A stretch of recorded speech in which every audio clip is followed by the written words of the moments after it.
Hello students. So in this session we will discuss a very tricky and interesting problem of rolling motion. So let's just start with the question first. So question says that a solid cylinder of mass m is wrapped with an inextensible light string and is placed on a rough inclined plane, as you can see in the diagram as well. Now the frictional force acting between the cylinder and the inclined plane is, we have to calculate here. Now the coefficient of static friction is given as 0.4. Now first thing is how to start such problems जिसमें कम information दी है.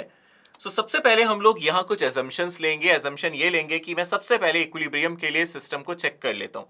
Now if we say equilibrium, तो यहाँ दोनों equilibrium हम लेके चलते हैं. यहाँ हम लोग कहेंगे कि यहाँ ट्रांसलेशनल प्लस रोटेशनल इक्विलिब्रियम है, तो net torque on the system और net force on the system will be zero.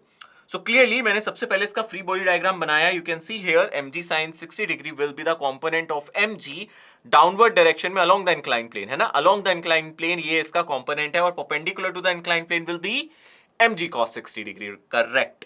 Now we can see here यहाँ जो हमारे पास स्ट्रिंग है वो कुछ टेंशन प्रोड्यूस करेगी, इट इज टी, और जो नॉर्मल रिएक्शन है वो सरफेस के परपेंडिकुलर होगा, आउटवर्ड नॉर्मल लगेगा यहाँ. इसके बाद यहाँ से जो फ्रिक्शन फोर्स है वो भी बैकवर्ड डायरेक्शन में होगा, अप द इंक्लाइन प्लेन होगा. इसका मतलब जो मेरे पास यहाँ फ्रिक्शन फोर्स है और जो मेरे टेंशन है both are in same direction. So let's start with the equilibrium. तो हम सबसे पहले इक्विलिब्रियम की कंडीशन चेक कर लेते हैं. इक्विलिब्रियम में रिक्वायर्ड फ्रिक्शन फोर्स कितना है. सो फॉर इक्विलिब्रियम कंडीशन सबसे पहले हम देख सकते हैं जो टेंशन टॉर्क लगाएगा अबाउट द सेंटर, तो वो टॉर्क कितना होगा, T into R. T is the tension and R is the perpendicular distance from the centre. तो यहां से एक टॉर्क लगेगा TR, और उतना ही एंटी क्लॉकवाइज डायरेक्शन में जो टॉर्क लगाएगा वो फ्रिक्शन फोर्स लगाएगा, और यहां से ये किसके इक्वल होगा, F into R. Because they are balance, alpha is zero, तो इन दोनों को इक्वेट करके मैं लिख सकता हूं जो टेंशन है वो फ्रिक्शन फोर्स के इक्वल होना चाहिए. Now the next thing is, यहां से हमने रोटेशनल इक्विलिब्रियम के बाद ट्रांसलेशनल इक्विलिब्रियम को भी डिस्कस करना है.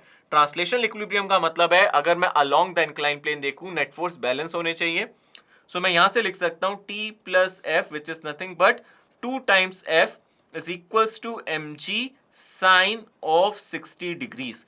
यहां से अगर F की बात करें it will be mg divided by 2. Sine 60 की वैल्यू की बात करें √3/2, सो अप्रोक्सीमेटली 0.42 mg आएगा. Now this is the required friction force for the equilibrium condition.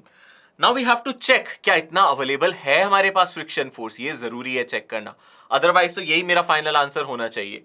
सो अगर मैं ध्यान से देखूं मेरा लिमिटिंग फ्रिक्शन कितना है, मतलब मेरी मैक्सिमम वैल्यू कितनी है फ्रिक्शन फोर्स की, वो मुझे कैलकुलेट कर लेनी चाहिए. नाउ लिमिटिंग फ्रिक्शन का मतलब है मैक्सिमम पॉसिबल फ्रिक्शन, और इसको मैं Fs लिख देता हूं, और एक्चुअली मैं Fs मैक्स भी लिख सकता हूं. It is nothing but μs into normal. यहां से जो नॉर्मल है वो mg cos 60 के इक्वल होगा, और μs की वैल्यू क्वेश्चन में 0.4 दी है, multiply by mg and then cos of 60 degree. So clearly ये आ जाएगा 0.2 mg, क्योंकि cos 60 1/2 होता है.